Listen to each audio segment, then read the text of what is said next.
What's up, wrestling fans? You are tuned in to the Style Breakdown with Cris Style. Hope everybody's having a good day. I record these on Tuesday, and I will be dropping this on Wednesday. This is my official WrestleMania 42 recap. I'm doing night one on this episode, and then the next episode I will do another one for night two. I feel like I needed to separate them to let them breathe a little bit. So I won't be trying to cram so much into one episode. So got this episode for night one. The next one will be for night two. I'm also going to do a Raw recap too. So be looking out for those episodes, man. I'll be dropping those real soon. So, but yeah, man. I hope everybody's having a good day. WrestleMania 42. It had its ups. It had its downs. The consensus, and I totally agree. Night one wasn't as good as night two. Matter of fact, night two was light years better than night one. The night one, it went by so quick. There were so many quick matches. There was so many commercials and the Hulk Hogan documentary that they feel like they had to promote, and of course, add into Mortal Kombat 2 and Street Fighter and all the promotions that they had. And look, I understand, these are big corporations and they're gonna have their ads. It's no different from the Super Bowl. The Super Bowl they're known for their commercials, and they have a 10, 15-minute halftime show. So, but at the same time, I do feel like that they could have put a little bit more time and effort in some of these matches to make it, feel a little bit more WrestleMania like.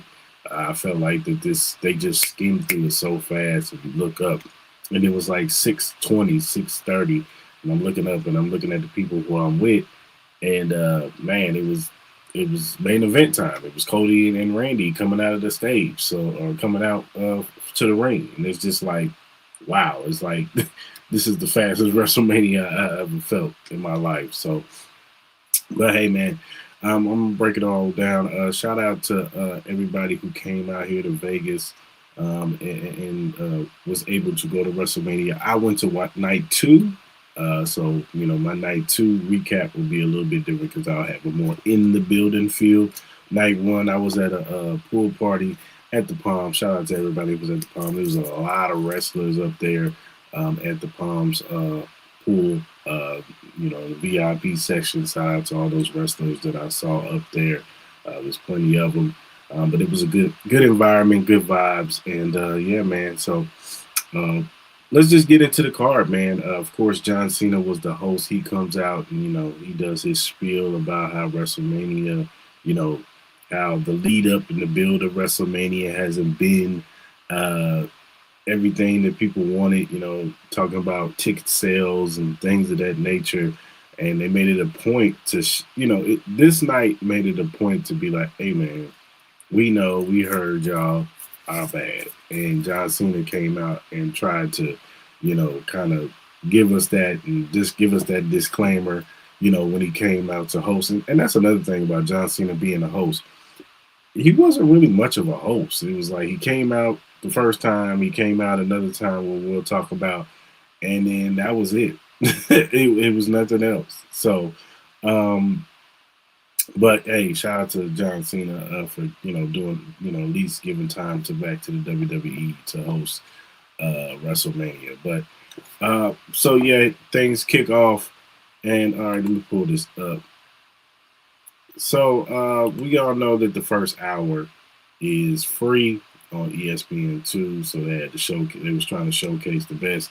And so the first match was the Usos and LA Knight versus Division and I Show Speed. And we all know, if you've been watching, I Show Speed had got involved in this Vision Uso LA Knight beef by, accidentally hitting LA Knight with the brass knuckles and costing the Usos the tag team championships, and just, a couple, LA Knight showing up to his house and throwing him into his computer, and just different things of that nature. And he got involved into the match to where LA Knight said, "Yo, we're all, me and the Usos versus you, the Vision and I Show Speed."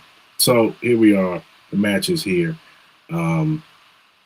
Everybody comes out. The entrances weren't very lavish.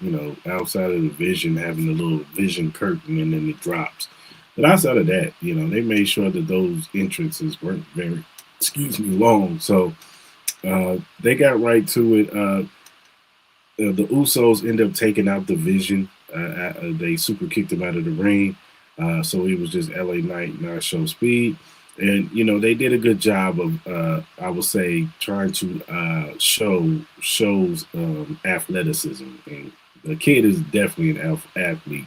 He did a couple of flips, and he got LA Knight in a headlock, and then he got on the top rope and tried to do he did like a backflip, but then LA Knight made him made him pay for showboating and clotheslined him.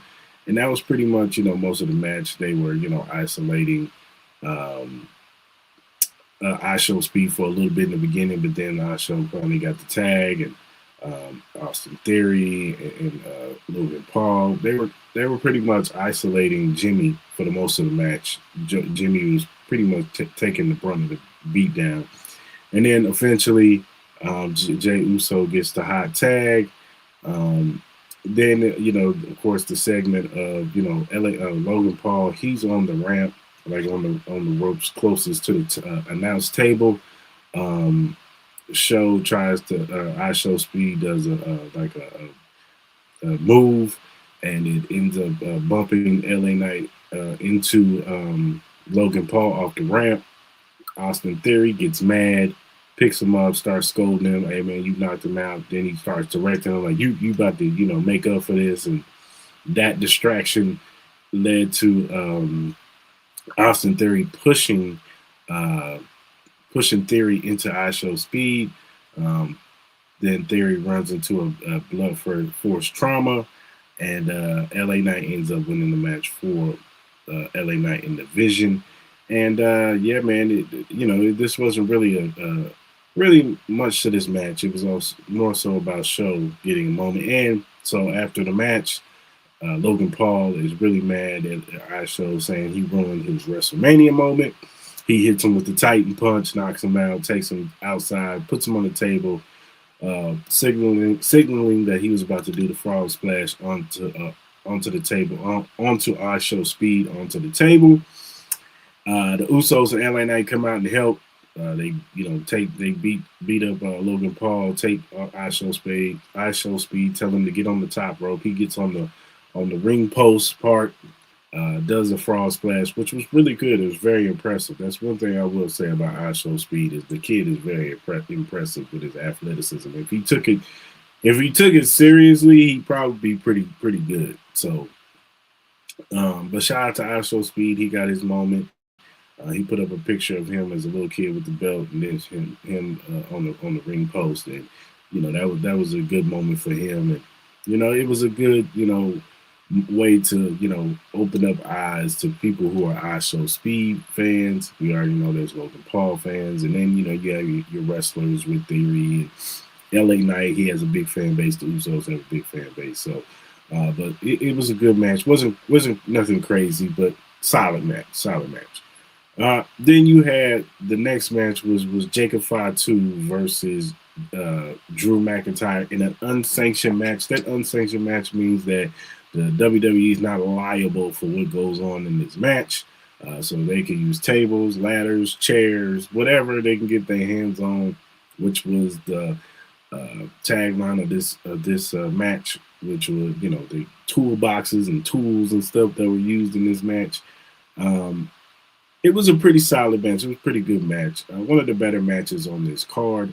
I will say this, that, for it to be an unsanctioned match, I thought it would be a lot more gruesome, a lot more bloodier, but, all in all, it was still a good match. Before the match even started, Jacob Fatu, he jumps out of the ring onto Drew McIntyre. Oh, by the way, the entrance for Jacob Fatu was really dope. He had the Samoan guys with the fire, twirling the fire and stuff. He comes out with the GI Bro. Shout out to Booker T. That was his original name on the end when he first started, showing homage to Booker T with the GI Bro camouflage vest, and he comes out to that. But yeah, the way the match starts, Jacob Fatu jumps through the ropes onto Drew McIntyre, wastes no time trying beat them down. Eventually, Drew gets the upper hand. The toolbox comes out. They start, using the toolbox, and he tries to even gouges it at his eye with one of I think, the screwdriver. Um, the table gets brought out. There was a part where Jacob Fatu was on the top rope, and Drew flips him off the top rope onto. They had the table on the floor by the announce table. He flips him onto the table. Um, he hits him with the Claymore. The Claymore, he kicks out of the Claymore. Before the match, in the beginning of the match, Jacob did hit the moonsault, and Drew kicked out of the moonsault. But the way this match ended, Jacob hits him with the toolbox, puts him on it because there was a table put up. He hits him with the toolbox, puts Drew McIntyre on the table, does the moonsault, gets the 1-2-3 pin. And this is pretty much signaling that, this is finally Jacob's time. And we'll talk about, if you watch Raw, some things are going down with Jacob. But yeah, Jacob, he ends up getting the pin, and they're going to put a battery on this guy's back. He's going to be one of the guys who leads the future of this business. And I'm excited to see what they do with Jacob Fatu next. Then the WWE Women's Tag Team Champion Fatal 4-Way, the Irresistible Force, Shalesta Bliss, I think their names is, Bailey and Laura Valkyria. Sorry, y'all, I can't talk to that. And then it was the Bella Twins, but the word on the Bella Twins was that Nikki was hurt, and we haven't heard nothing. They haven't made no appearances, and it was speculation of what was going to happen with the Bella Twins. Then, of course, the IWC and the media, shout out to y'all. Y'all can't hold water. It was reported that Paige had re-signed with the WWE, and that the plan was she was going to take Nikki Bella's spot. So, in turn, everybody did their intro. Shout out to the Irresistible Force. They showed love to the Demolition with the the hockey mask, and the shoulder pads with the spikes in them. They showed love to Demolition with that. And then, but shout out to Charlotte and check. What's going on? That was weird. Shout out to Charlotte and Alexa Bliss. They came out with their Alexa Bliss showed homage to Bray Wyatt with the wasps in the back. And then Charlotte came out with her butterfly wings, and then Laura and Bailey came out. But then Nikki comes out with Brie with the crutches. She says, "Hey, I'm not medically cleared, but I called in a favor for somebody who's a close friend of mine to come in and take my place." Paige comes out, the whole building erupts. Everybody goes crazy. And then the match, the match goes on. It was a solid match, pretty good, solid match. But, the match typically was just about getting Paige the hot tag and, cleaning the house pretty much. There was a spot with Charlotte and Paige, against each other because, they all both started off on the main roster together. But yeah, it was a cool little spot with that. But all in all, Paige ended up getting the pin 1-2-3. She ends up winning the tag team belts with Brie Bella, and now they are the tag team champions. I don't know if I'd have went in this direction. I thought Bailey and Laura should have got the win, but it is what it is. I'm not tripping. I get it. They want Paige. They put the belt on Paige, and you let them have that. Maybe there's a storyline between when Nikki Bella gets healthy that she can. She starts feeling like, well, hell, I want to be the tag team champions with my sister. Thank you for winning this belt for me. You can give it to me now. And then Paige is like, well, no, I won this belt, so I'm going to keep it. So, and then it starts dissension within the Bella Twins or whatever. Maybe the Bella Twins turn on Paige or whatever. So, but we'll see with that. We'll see what happens with, Charlotte and Alexa. I think Laura and Bailey will, probably stick together. We'll see. And then the Irresistible Force, I think they'll stick together. But I do think that eventually Lash Legend will get a little push herself. I wouldn't be surprised if Queen of the Ring, she gets a little push. Maybe she wins that. But shout out to all these ladies, man. You know, the match wasn't that very long. I think the match was only 6-7 minutes. So it wasn't really much in this match. But shout out to these ladies, man, for putting on. Then you had AJ Lee versus Becky Lynch for the Women's Intercontinental Championship. You know, this match was pretty solid. You know what I'm saying? It was pretty good. You know, I had no problem. AJ, she came out with the kids, uh, which was cool. You know, she had the little kids with her. Becky Lynch comes out. And the story of this match also, Jessica Carr, her and Becky Lynch have had their problems. And it even led to, you know, eventually AJ Lee losing this match. There was a spot where Jessica Carr and Becky Lynch got into it. She pushes her back, and then there was a spot where Becky Lynch did take the turnbuckle off the ring post. Jessica Carr started scolding her for it. And then there was a spot where she pretty much moves AJ Lee or moves Jessica Carr, throws her into AJ Lee for a distraction, and it leads to her ramming AJ Lee into the turnbuckle. She gets dazed, hits her with the manhandle slam, and gets the 1-2-3 pin. And Becky Lynch is once again your IC Women's Champion. It was a pretty solid match. Shout out to AJ Lee. It's going to be interesting to see what happens to her. I don't know if she's done. I don't know how long her contract was. The way she cut her promo, it seemed like, you know, she's going to take some time off. It didn't definitively say that she was leaving, but it did say she was going to take a little time off. So, but shout out to that. It's going to be interesting to see what they do with Becky Lynch next. She's going to be appearing next Monday, so we'll find out what's going to happen next. Then we had Gunther versus Seth Rollins. Gunther. Was it Gunther?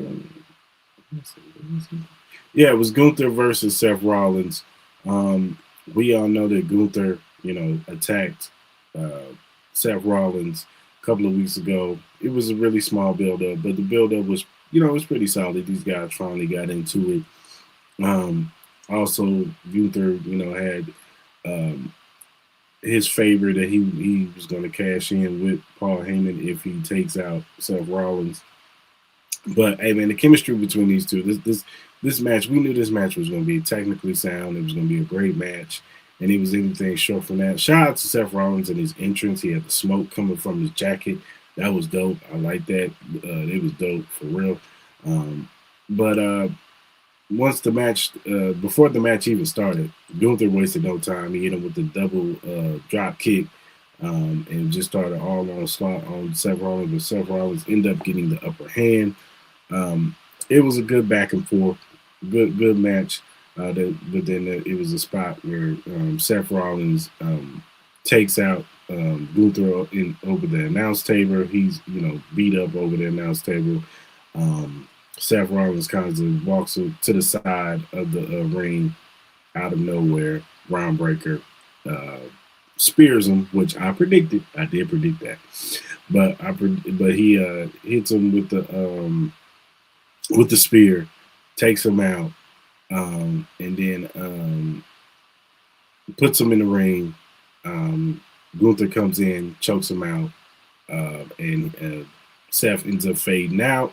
And Gunther ended up winning the match with the help of the Braun Breaker. And then there was a spot where Braun Breaker, even after he went back up the ramp, he comes back down 75 yards down that long ramp to spear Seth Rollins again.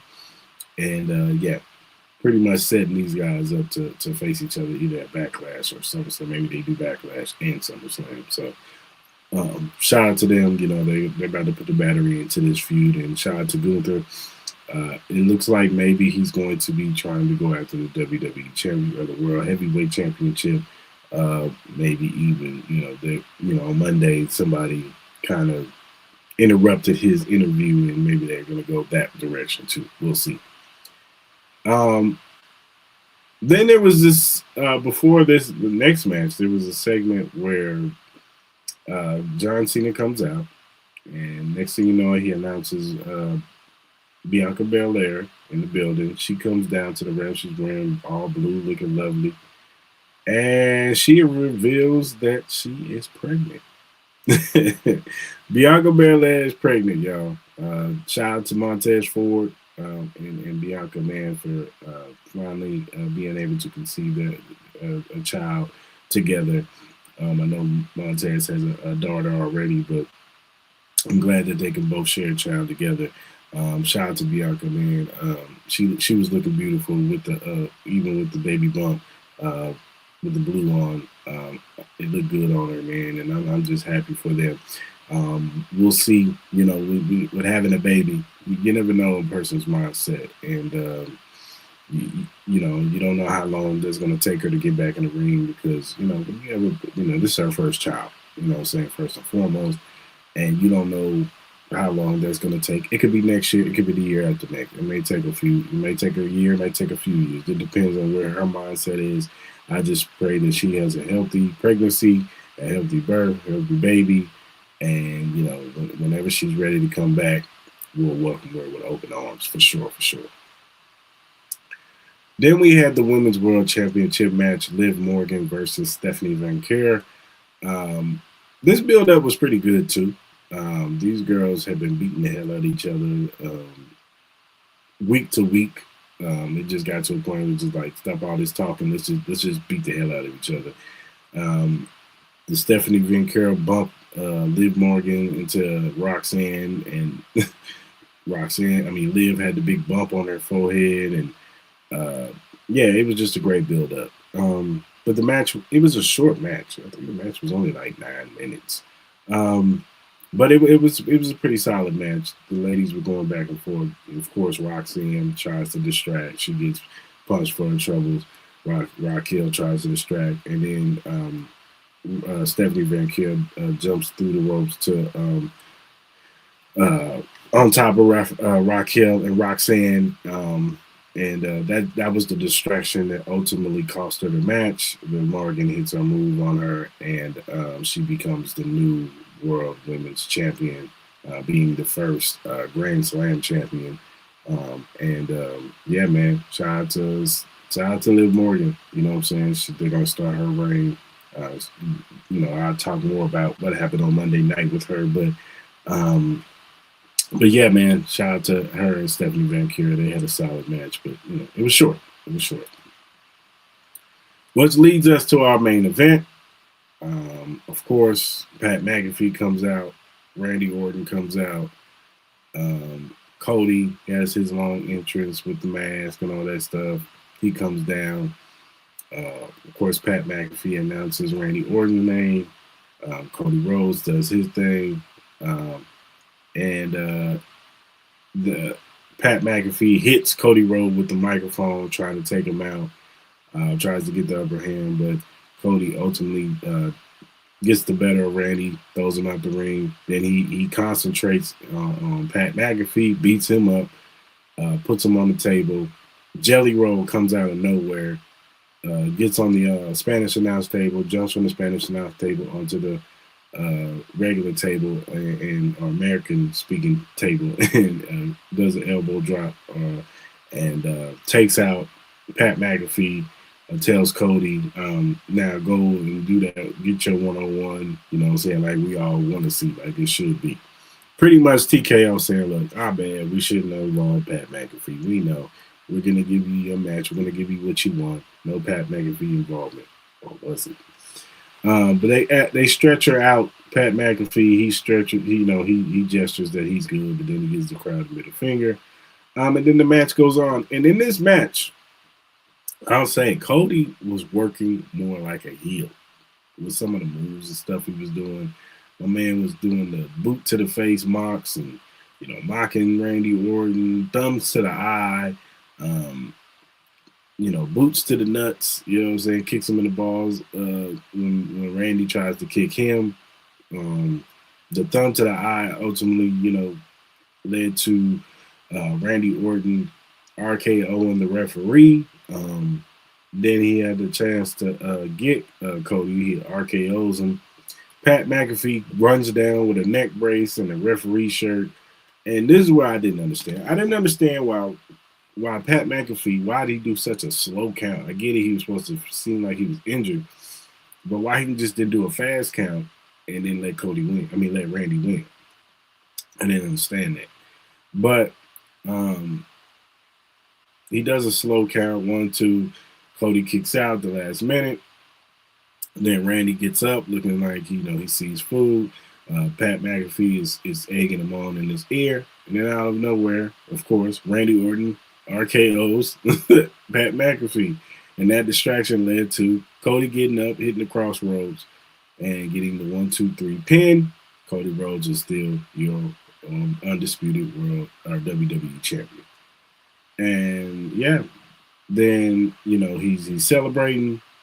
Randy gets him back in the ring, grabs the belt, hits him with it, lines him up for the punt, punts him in his eye, and his eye looked really bad. If you saw Monday night, Cody's eye looked terrible. It was all black. It was not looking good. But shout out to Cody Rhodes, shout out to Pat McAfee, shout out to Randy Orton. It's going to be interesting to see what they do next with Randy and Cody. Maybe they're running back at Backlash. They did tease Cody in another match. I don't know when they're going to do that one. I don't know if that was a tease for next year's WrestleMania, maybe SummerSlam. But when I do my Monday night review, we'll get more into that. But shout out to these gentlemen. If I were to give night 1 a letter grade, I would give it a C+. I thought that, the Jacob Fatu, I thought the Seth Rollins Gunther match was really good. I thought they did the women a disservice. They cut their matches short so they couldn't really cook. The first match was cool. It was okay. It was a nice little spot for our show speed. But night 1 it wasn't WrestleMania feeling.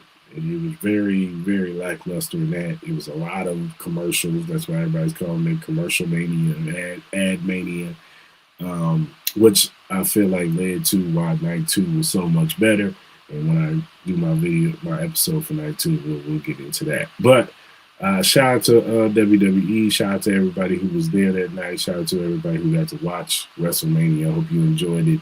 And definitely, I feel like, at the end of the day, it was a good entertainment. I'm always going to find ways to be entertained. But, it was a pretty solid first night. But, it could have been better. But, But all right, good people, that's my time.